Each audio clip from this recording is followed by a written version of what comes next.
सर्वरोगहरं स्तोत्रं सूतनो वक्तुमर्हसि।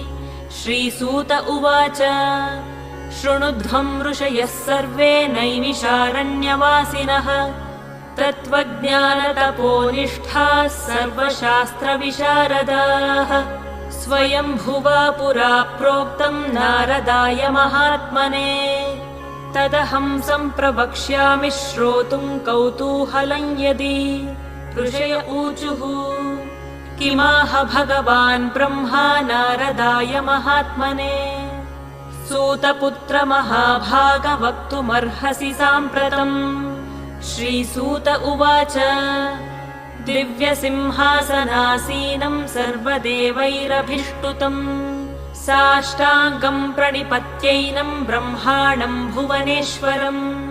नारदः परिपप्रच्छ कृताञ्जलिरुपस्थितः।